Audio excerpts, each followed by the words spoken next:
Hey, everybody, and welcome to the Pick Army Recap Show, Week 14. I'm John.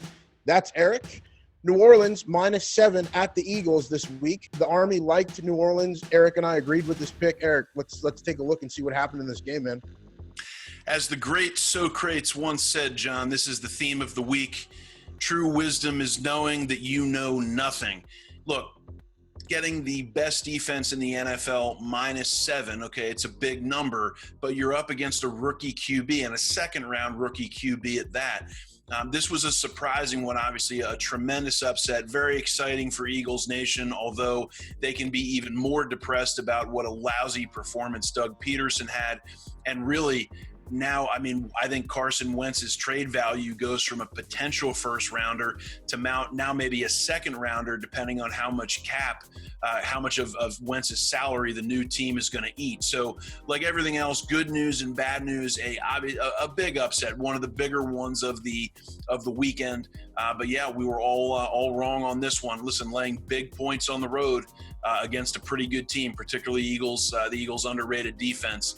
Typically not the best of moves here, but New Orleans didn't have a shot to cover this spread from the very beginning of the game. A big miss for all of us here. Kind of looked a little bit like Kyler Murray last night, the way he was moving around back there. So interesting to see what happens with the rest of the season. But yeah, I agree. I think it's tough not to take the Saints in this game, but definitely the wrong pick here. New York Jets visiting Seattle. Seattle -13.5 here. Erik, both of you and I disagreed with this pick. The Army was on Seattle. Let's dive in and take a look. This one was an on principle. I didn't really feel strongly about this game either way. And again, there is a part of me that's kind of kicking myself because the New York Jets really are that bad. And I said this in the reveal show a few days ago, that the Jets are the worst team I've ever seen in my 30 years of watching professional football. They are horrible. And there's in this day and age of parity and the way the NFL has a salary cap and they give you, a higher pick based on a lousy record, there's no excuse to be as bad as they've been. But they're a dysfunctional franchise and that happens. So, but I think the big thing is pros bet numbers, not teams. And the only reason, again, why there is a part of me that's kicking myself is Seattle had lost at home as a 10.5-point favorite to the Giants the week before. And I'm a big proponent of buying low and selling high. So perhaps maybe I should have reconsidered and gone with the Army -13.5, but at that number, almost 2 touchdowns, really anything over 11.5 to 12, I'm just going to stay away from. And if I have to make a selection, I'm going to take the points, even with a team as bad as the Jets, because a backdoor cover is just too much of a possibility with a spread that big. That being said, the Army spoke definitively. They liked Seattle, and they were right. A tip of the hat to them. Well done. They were right. And just going through the statistics from the game, it's just rough looking at the Jets. The Jets didn't have anybody over 40 yards rushing. They didn't have any receiver over 50 yards in receiving. An anemic offense. And then what's really bad about this game is that Seattle, as we've said before, does not have the greatest defense, but they looked like super stout yesterday, which speaks more to the fact that the Jets just don't have it this year. I know that we keep talking about the pride factor, not wanting to be on an 0-13 team. I think this team is quit. I don't know if we see these guys win anything this year. They're going to run into some playoff bound teams that are going to want to win, and that's going to take over the pride factor of not wanting to go 0-13. I think that runs out like week 8, week 9, because games can't be given away anymore. So looks like they're going to get that number 1 pick in the draft. Do you think they keep it, or do you think they trade it away? Oh, they absolutely keep it. No, this Trevor Lawrence from Clemson is a once in a decade or 2-decade prospect. I have a lot of people who follow the draft that I really trust who say he's the best prospect since Andrew Luck. When you have an opportunity to get a guy at quarterback who is truly that good, you have to take him. I think with some of the other teams that are going to be really high up there, for example, the Bengals, the Eagles are going to be pretty high up there. There are a few teams that are going to be picking pretty high in a really deep quarterback class who may trade down and get some really nice draft capital. But no, I don't see any scenario in which the Jets trade back. I will say one thing though, John. I want to just a couple comments on the thoughts that you had on the Jets Seattle game. Number one, Seattle doesn't have a great defense, but their defense is not nearly as bad as they were at the beginning of the year. They acquired a pass rusher from the Bengals, L.J. Collier, their first rounder, from a year ago, has started to play well, and then Jamal Adams has looked great. So it's dangerous to take a feeling or a metric from weeks 3 and 4 and then apply it to weeks 13 and 14. Teams get better, teams get worse. Seattle's defense is okay. Now, again, I'm not saying good, but Seattle doesn't have a bad defense anymore. They address some of that. And then I agree with you with the pride factor with the Jets. I do think the Jets have quit. They're 16.5-point dogs at the LA Rams, right? Well, the Rams right now are in position where they're going to win the NFC West. Now, on one hand, you say, okay, well, the Rams are going to kill them. But as we get closer and closer to the playoffs, where the value might come back in on the Jets on a spread that I think probably will close at 17.5 or 18, I think you'll see steady public money coming in on the Rams are the Rams going to start resting starters? Are the Rams going to pull Jared Goff? Are they going to pull, some of their defensive playmakers, Aaron Donald without a doubt, but some of their other really stout defenders that allow the Jets to get back in a game late? A lot of these guys, they know they're not going to be on New York next year. They're playing for tape. They're trying to make more money. These become business decisions. So that's what's so tricky about point spreads this big, is that from a game theory perspective, there's always tremendous value on the underdog. I had a guy over the weekend. Look, I went 3-2 on my official picks this week, so far be it from me to pretend I'm an expert, but I've studied this stuff now for quite a while, and my biggest piece of advice to anybody who's getting started in gambling is quite simply this: when in doubt, take the underdog, because game theory is heavily favoring those dogs. The favorite just needs to win.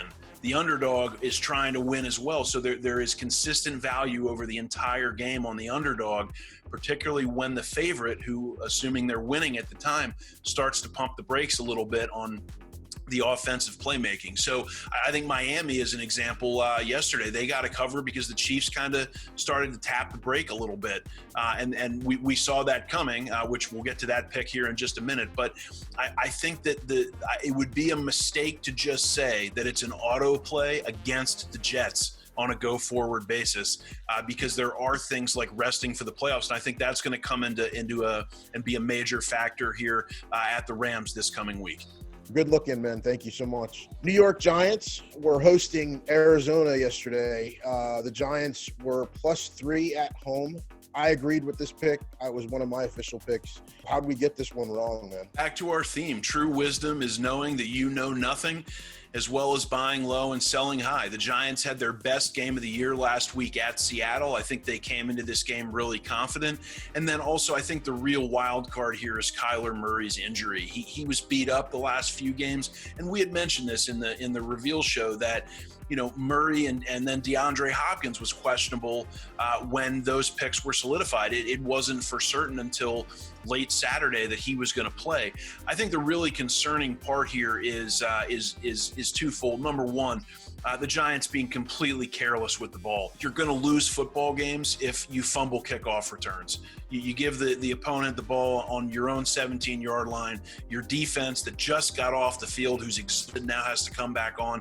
That was really sloppy play from the Giants. I think really what happened was, because of such a great win at Seattle, they were really overvalued. Conversely, the Cardinals come in, they're 1-4 in their last 5 games and needed a Hail Mary to get that one win. So you had two teams that seemingly were going in opposite directions. That being said, the line really told you something, right? And I said this, I couldn't believe that the Giants opened +2.5 and closed +3. I think all of the $10, $20, $100, even $200 bettors were on the Giants. They wanted to ride that momentum, but the syndicates, the guys betting $10, $20, $30,000 a game, were all squarely on the Cardinals. That's why the line moved from 2.5 to 3.